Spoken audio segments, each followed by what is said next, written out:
Good morning students. आज मैं आपसे बातें करने जा रहा हूँ थर्मोडायनेमिक्स। न्यू चैप्टर है, ये आपका चैप्टर 6 हुआ करेगा। ठीक है, तो स्टेट ऑफ मैटर के बाद आपका थर्मोडायनेमिक्स। चलिए, थर्मोडायनेमिक्स में हम क्या पढ़ेंगे। थर्मो मीन्स हुआ करता है thermal, and dynamics means dynamics means हुआ करता है मूवमेंट। ठीक है, तो थर्मल की मूवमेंट, अगर मैं थर्मल की बातें करूं कि ये मेरे पास क्या होगा, हुआ करेगा हीट। तो हीट की मूवमेंट, और हीट की मूवमेंट कहाँ, तो हो सकता है वो सिस्टम हो। तो किस तरह की सिस्टम होगा, इस तरह की हम विचार करेंगे।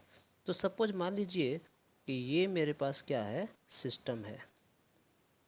ठीक है, और सिस्टम है, ये जो बाहर की चीज़ें हो गई, ये मेरे पास हो गई सराउंडिंग, और ये पूरा जो होल होगा उसको हम क्या बोलेंगे, यूनिवर्स। ठीक है, तो जो सिस्टम है, अब सिस्टम की बात मैं करूँ तो सिस्टम क्या है, तो सिस्टम एक ऐसा इक्विपमेंट, एक ऐसा सराउंडिंग होगा जहाँ पे हम एक्सपीरियंस करेंगे हीट का, और हीट के फ्लो होना या हीट के ट्रांसफर होना, ये सारी चीज़ें यहाँ पे डिटरमाइन करेगी। तो मैं कहूँगा कि ये जो सिस्टम है वो कितने तरह के होंगे। तो सिस्टम हो सकता है कि ओपन हो, सिस्टम हो सकता है कि क्लोज हो, या सिस्टम हो सकता है कि आइसोलेटेड हो। ठीक है, तो तीन तरह के सिस्टम अपने पास मिल सकते हैं। तो सिस्टम के according open system, close system and isolated system.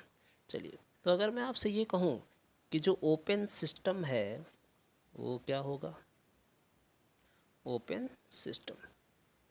ठीक है, तो ओपन सिस्टम जैसे सपोज मान लीजिए एक ऐसा कंटेनर है और ये ओपन है, तो इसमें इसकी क्या होगी, एनर्जी और मास।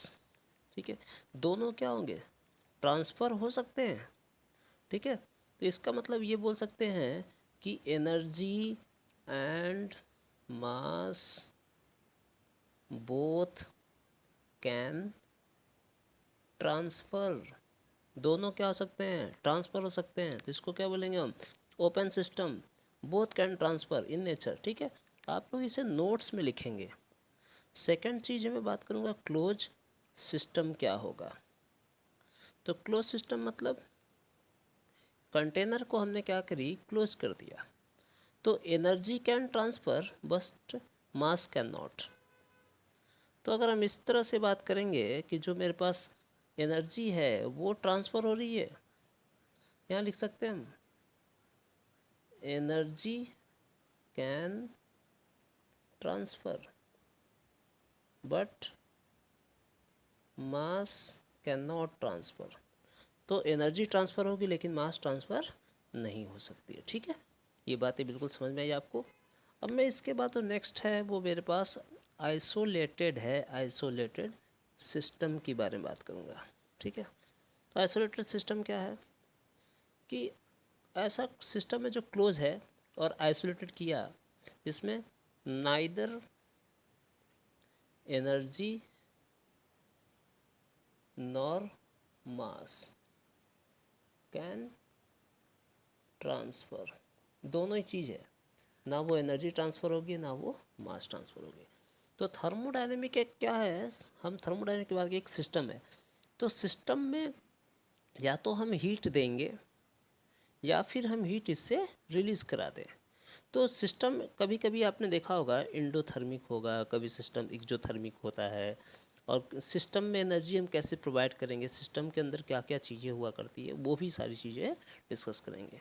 ठीक है, तो जो सिस्टम है, सिस्टम के अंदर मैं आपको कहूँ यू कितने सारे टर्म्स होते हैं, टर्म्स हैं सिस्टम के अंदर। तो टर्म्स है पहला इंटरनल एनर्जी, इंटरनल एनर्जी। दूसरा सिस्टम है, दूसरा हमारे पास इंटरनल एनर्जी के बाद हम इसमें इंटरनल एनर्जी को डिनोट कैसे करते हैं, तो यू से। ठीक है, यू फॉर इंटरनल एनर्जी। दूसरी चीज़, एक और चीज़ आती है इसके अंदर जो हम कहते हैं इसको कि इंथैल्पी, इंथैल्पी, इंथैल्पी को हम एच से डिनोट करेंगे। और तीसरा होगा मेरे पास गिब्स एनर्जी। तो गिब्स एनर्जी जो है वो जी से डिनोट करेंगे। And the fourth term is spontaneous और स्पॉन्टेनिटी को हम एस से डिनोट करेंगे, ठीक है। और इसको एस से हम एक और चीज़ होता है, वो है इंट्रॉपी। तो ये जो टर्म है, ये हमारे सिस्टम के अंदर जो टर्म है, internal energy, enthalpy, Gibbs energy, spontaneity, ठीक है। तो ये सभी चीज़ें हमने आपको नाम लिखे, हाँ हमने आपको नाम दिखाया। मैं पहला चीज़ एक्सप्लेन करूँगा, इंटरनल एनर्जी। तो इंटरनल एनर्जी क्या है? तो जो इंटरनल एनर्जी है, इंटरनल एनर्जी ये हुआ करता है stored energy, stored energy in system. तो सिस्टम के अंदर स्टोर्ड है, उसको बोलेंगे इंटरनल। इसका सिंबल क्या है? यू से सिंबल है इसका, यू फॉर इंटरनल एनर्जी, ठीक है। इससे नोट करेंगे। चलिए और मैं बातें करूँगा आपसे इसके अलावा। और आप फिलहाल थर्मोडायनेमिक्स जो चैप्टर है इसके आप इंट्रोडक्शन, और वो भी एनसीईआरटी से पढ़ेंगे, ठीक है। Okay, thank you.